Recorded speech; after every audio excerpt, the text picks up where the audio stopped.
Hello, I'm David Stieghan. Welcome to a presentation for History of the United States 381, American Military History 1. This video is a brief story of the militia and its part in American military history. The importance and impact of the militia in the history of America is misunderstood and clouded by myths. Surrounded by controversy, it is important to understand and appreciate the social, political, and military impact of the militia on the founding and expansion of America since the colonial era. Not everyone watching this video knows if they had an American ancestor who served in the full-time military. Chances are, however, all of your male relatives before the Civil War served in the militia. While citizens enrolled in the military through volunteering, a draft, or conscription, service in the militia was compulsory. The dominant colonial culture in North America was English since the early 17th century. These colonists brought the English common law and the English form of militia to the new settlements. The first official colonial militia companies formed in America occurred in 1636 in Massachusetts Bay, followed by units in Virginia in 1637. At first, the individual colonial legislatures set the standards for each who served in the militia. Since there were no regular protective forces and only a small number of colonists in the early days, it was necessary to require all able-bodied males capable of bearing arms between the ages of 16 to 60 to serve in a community militia. It is important to understand what the militia was and wasn't. The militia was composed of colonial farmers, craftsmen, shopkeepers, and others who were not warriors or professional soldiers. In the days before a full-time military, police force, or firefighters, the members of the militia could be called up at a moment's notice as individuals or small groups. They defended the community from bandits, forces from other empires, Indians, fires, and other threats in the days when there were few full-time and public employees on the frontier. The obligation for citizens of militia varied in different places and times. Each militiaman was required to provide themselves with a good firelock or musket, a certain number of musket balls and buckshot, black powder, and flints. As time passed, the responsibility to carry a short sword was replaced by arriving on the drill field with a bayonet that fit the militiaman's musket. To prepare for a few days' service, they were required to bring a water canteen, a cloth haversack bag with a strap to hold rations, a knapsack for clothing and small items, and a blanket. Many militiamen used a fowling piece, a form of single-barrel shotgun, as their combination hunting and militia gun. Since many of the youngest men could not afford to purchase a weapon, the town or colony maintained public muskets and military stores at stout brick magazines like the one restored at Williamsburg. There are a number of different types of militias, so it becomes confusing when reading accounts. They raised organized militias in communities, counties, colonies, territories, and states. These forces were not required to serve any longer than 3 months out of every 12 months because they were farmers, shopkeepers, teachers, and fathers. The volunteer militia consisted of those who were young, vigorous, and wouldn't be missed for a few months of service. Early in the 1700s, these rapid deployment forces were called snowshoe men in New England. By 1774, the Whig or Patriot volunteer militia were known as Minutemen. Available for call and to march within 30 minutes, the Minutemen were also a partisan militia, prepared to resist the forces of the Crown, while Tory or Loyalist militia forces organized separately to support British interests. Where the two colonial militias clashed, these conflicts took on the nature of a civil war and became particularly deadly.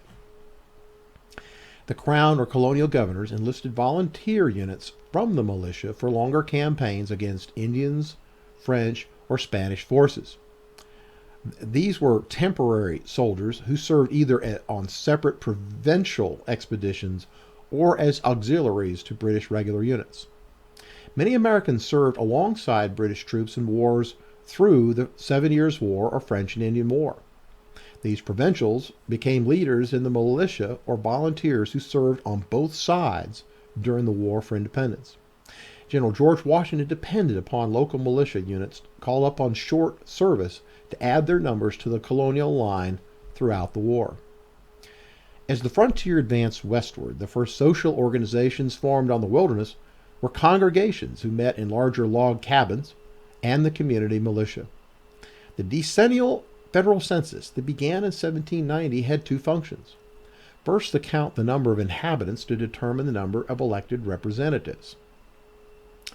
Second, to establish the number of males aged 16 to 60 who could potentially muster in the militia. A county was established in a colony or territory when there were approximately 1,000 military-aged males within the proposed boundary that could form a regiment. Where there were at least 100 potential military or militia soldiers in a community, it was designated a beat or militia district to form a company. During the annual muster, usually a day during the summer, elections for most or all leadership positions pitted the social elite of the community in competition with each other to fill these roles. Following impassioned speeches by the candidates, and usually lots of spirits and barbecue, the leaders of the company were selected by secret ballot, from captain down to corporal. Thus, the men of a community themselves picked those who they believed had the tactical knowledge and leadership to train them on the parade ground and direct them in battle. These captains also delivered writs and summons for court, collected certain local taxes, and called the militia company together during a variety of local emergencies. After the elections, the new companies often gathered to select from among themselves the two majors and the lieutenant colonel of the county regiment. Upon receiving the list of new officers, the colonial, territorial, or state governor would appoint the county regiment colonels and brigade generals to command. The legislatures budgeted funds to purchase arms and equipment, particularly cannons for the field artillery units located in cities and towns.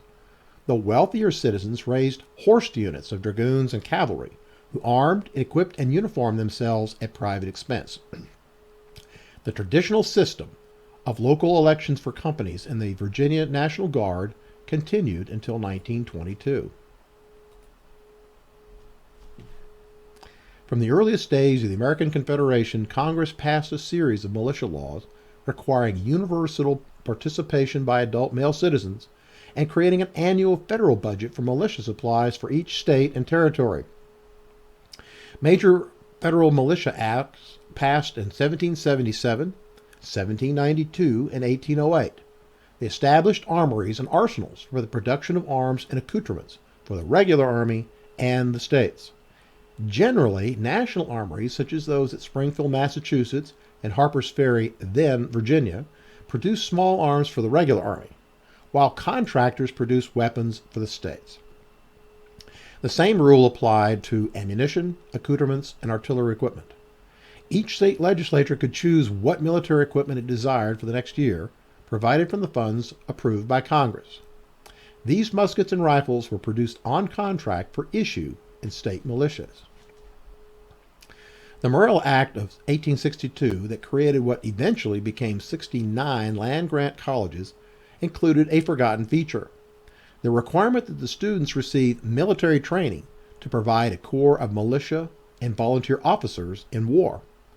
Early in the Civil War, it became apparent that the Confederacy took advantage of a large cadre of potential junior officers not found in federal volunteer units.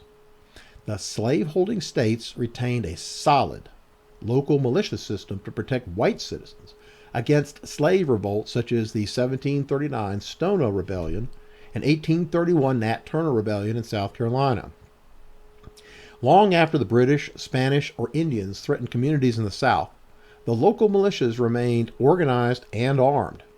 The slaves called the night detachments detailed monthly from local militia companies the patrollers or patrollers, who demanded to see passes issued by masters for the slaves to be away from plantations at night. Many Southern colleges required military training for all of their students to prepare them for service as leaders in their local militia companies or as volunteer unit officers in time of war. Except for a small handful of northern colleges, such as Norwich University in Vermont, few students north of the Ohio River served in militia units in peacetime or in volunteer regiments in wartime after the War of 1812. These college military training detachments became the Reserve Officers Training Corps, or ROTC, after the passage of the National Defense Act of 1916. The Civil War drained away most of the healthy males in communities in the North and South during the war. Local Home Guard units served as militia and protected communities in both areas, North and South, composed of those too old, too young, or disabled to serve at the front. On several occasions, those who remained were called together to fight in battle during invasions. The militias of Pennsylvania and Maryland responded to the offensives of General Robert E. Lee's troops around Washington and Gettysburg in 1862 and 1863. The local citizens of Indiana and Ohio clashed with Confederate cavalry raiders, led by General John Hunt Morgan in 1863. The last two battles of the Civil War took place as close as 15 miles from my home in Georgia on April 16, 1865. Gathered inside Fort Tyler, 123 old men and boys fought for 6 hours as their one-legged General Robert Tyler was killed. The local militiamen brought from their fireplaces double-barrel shotguns and a few old muskets and faced almost 3,000 veteran Union cavalry armed with Spencer repeating carbines and a battery of 4 cannons.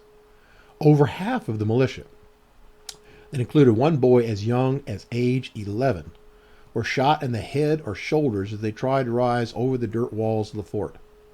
They had to know the war was over, but many fought within sight of their homes and surrendered reluctantly to the surprised Union soldiers.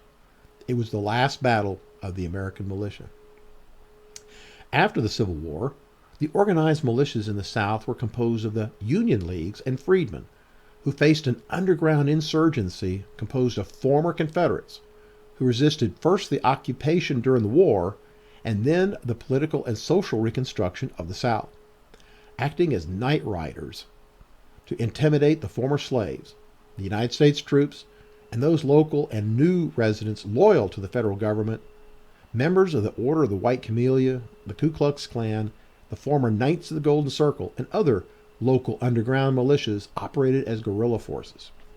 There were few armed assaults in this period, and the threats of these southern groups came to a halt to be replaced with Jim Crow laws after the end of Reconstruction in 1877. Ad hoc groups of armed citizens known as vigilantes were often confused with a militia. These extra-legal organizations were common in areas where there was no effective law enforcement in newly settled regions, such as San Francisco during the Gold Rush and Montana and New Mexico during the cattle wars of the 1870s and 1880s. These committees of vigilance were formed to dispense justice where law enforcement was non-existent, courts were ineffective, or rival groups went to war with each other. They were actually mobs formed for a narrow and temporary function that disappeared as soon as effective policing was established. As you look at the slide here that I'm showing, you'll notice the map has got a number of numbers in these counties of Georgia. To this very day, any real estate transaction that takes place, residential or business, it requires the militia district number as part of the location analysis. This is part of Georgia state law.